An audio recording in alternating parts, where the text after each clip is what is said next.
கிறிஸ்து இயேசுவில் அன்பிற்கினிய சகோதர சகோதரிகளே, நேற்றைய தினம் ஆண்டவர் இயேசுவினுடைய பிறப்பு பெருவிழாவை கொண்டாடினோம். இன்றைக்கு புனித ஸ்தேவான் அவருடைய இறப்பின் நாளை கொண்டாடுகின்றோம். ஏன் இந்த இறப்பு? ஆண்டவர் இயேசுவினுடைய பிறப்பு மகிழ்ச்சியிலே இவருடைய இறப்பு நிகழ்வு என்பதை சற்று ஆழமாக சிந்தித்தோம் என்றால், விண்ணக பிறப்பு என்பது இதனுடைய அடிப்படை காரணமாக அமைகிறது. எல்லா புனிதர்களுக்கும் அவர்களுடைய நாளாக, விழா நாளாக நாம் கொண்டாடுவது அவருடைய இறப்பின் நாளைத்தான். காரணம், பிறப்பு என்பது இந்த உலகத்திற்கு நாம் வருவது என்பதாகும். ஆனால் இறப்பு என்பது இந்த உலகத்தின் நிறைவாக, முழுமையாக நாம் இந்த உலகத்திலிருந்து விண்ணிற்கு செல்கின்ற, நம்முடைய இலக்கை அடைகின்ற ஒரு நிலையாகும். அந்த விதத்திலே அன்புக்குரியவர்களே, புனித ஸ்தேவான் விண்ணக பிறப்பின் பெருவிழாவை இன்றைக்கு நாம் கொண்டாடுகின்றோம் என்று நாம் பொருள் கொள்ள வேண்டும். ஏன் ஸ்தேவான் இவ்வளவு முக்கியத்துவம் பெறுகின்றார் என்று சொன்னால், அன்புக்குரியவர்களே, இந்த ஸ்தேவான் முதல் மறைசாட்சி.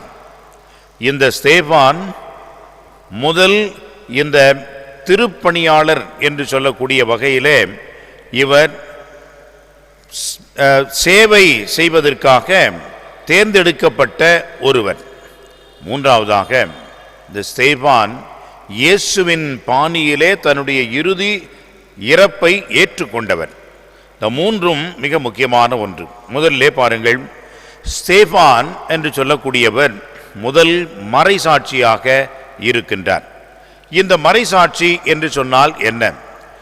தன்னுடைய நம்பிக்கை, இறைவன் மேல் கொண்டிருக்கின்ற அந்த விசுவாசம், இதற்காக தன்னுடைய உயிரை கூட இழப்பது, துறப்பது என்பது மறைசாட்சியம், மாற்றடம் என்று சொல்லப்படுகிறது. இந்த மறைசாட்சியம் என்பது இரத்தம் சிந்தி தனது உயிரை கொடுத்ததற்கு சமமாக இருக்கிறது.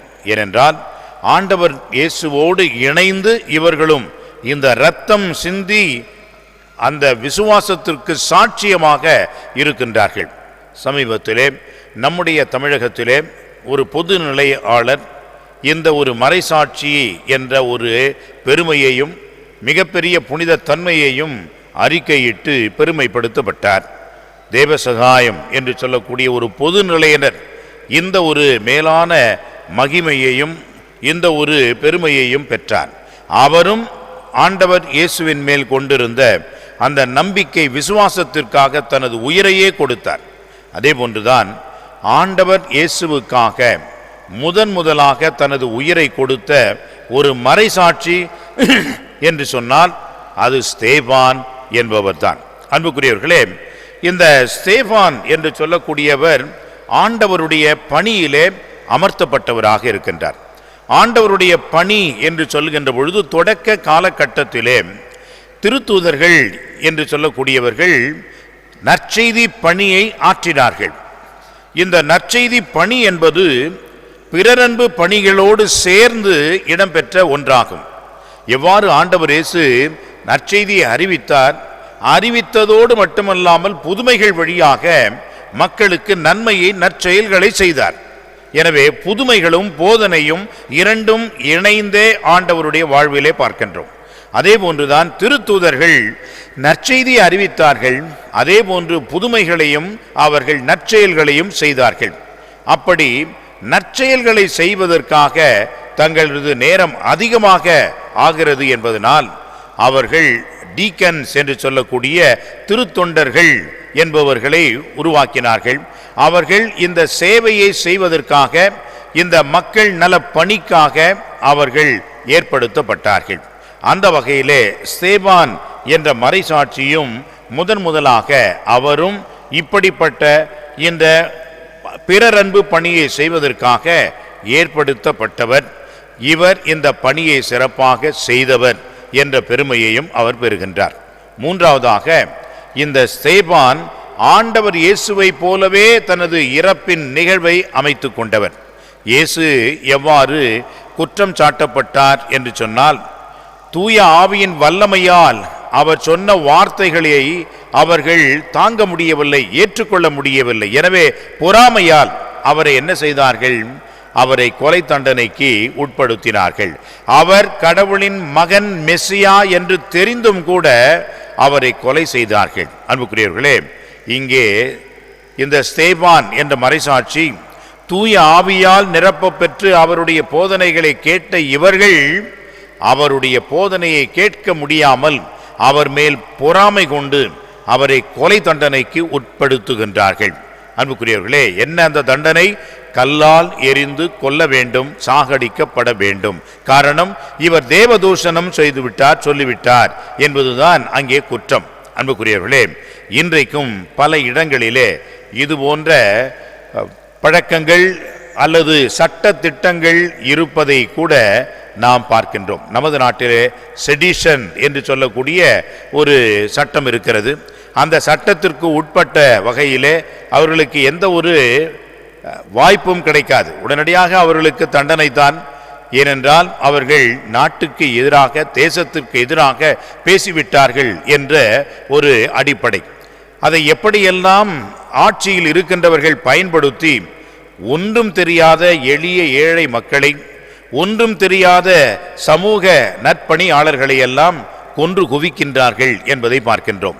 பிரிட்டிஷ் அவருடைய ஆட்சியின் காலத்திலே ஏற்படுத்தப்பட்ட இந்த ஒரு சட்டமானது அவர்களுக்கு இன்றைக்கு சாதகமாக இருக்கிறது என்பதனால் அதை மட்டும் வைத்துக் கொள்வார்கள், மற்றதெல்லாம் மாற்றிவிடுவார்கள். ஆங்கிலேயர்களுடைய ஆட்சியிலே இது இருந்தது, நாம் மாற்றுகின்றோம். ஒன்றும் இல்லை, பெயர் மட்டும்தான் மாறும், வேறு எந்த ஒரு மாற்றமும் இல்லை. ஆனால் இதை மாற்ற மாட்டார்கள், ஏனென்றால் அது அவர்களுக்கு ஆதாயமாக இருக்கிறது என்பதனால். அதே போன்றுதான் இந்த யூதர்கள் ஆண்டவர் இயேசுவினுடைய அன்பு சீடனாகிய இந்த ஸ்தேவானை இவன் தேவதூஷணம் சொல்லிவிட்டான். தேவதூஷணம் என்பது அவர்கள் கொண்டிருக்கின்ற மிகப்பெரிய ஒரு கொடுமையான ஆயுதம்.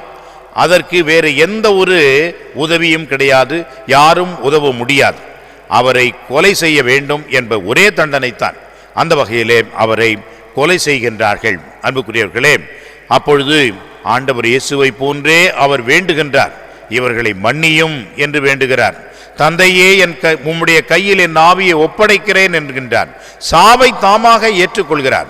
சாவை கண்டு அவர் பயந்து ஓடவில்லை, தன்னுடைய இறப்பை அவர் தாங்கிக் கொள்கிறார், ஏற்றுக்கொள்கிறார். எவ்வளவு ஒரு கொடுமையான வேதனையான ஒரு அனுபவமாக இருந்திருக்க முடியும் என்று நினைத்து பார்க்க முடிகிறது. சிலுவையிலே அறையப்பட்ட இயேசுவினுடைய உடல், அந்த கொடுமை என்பது, வேதனை என்பதை இவர் கல்லால் எரிந்து கொல்லப்பட்ட அந்த வேளையிலே அந்த வேதனையை அனுபவித்து அவர் இறைவனை புகழ்ந்து கொண்டே இறைவனுடைய திருக்கரங்களில் தனது ஆவியை ஒப்படைத்ததாக, இறந்ததாக வரலாறு நமக்கு சொல்லுகிறது. எனவே அன்புக்குரியவர்களே, இந்த ஸ்தேவான் நமக்கு கொடுக்கின்ற இன்றைய செய்தி, இயேசுவுக்காக நாம் சாட்சியம் பகர வேண்டும், இயேசுவுக்காக நாம் வாழ வேண்டும், இயேசுவின் சீடர்களாக நாம் இருக்க வேண்டும். இந்த பற்றுறுதி என்பது நமக்கு அவசியம்.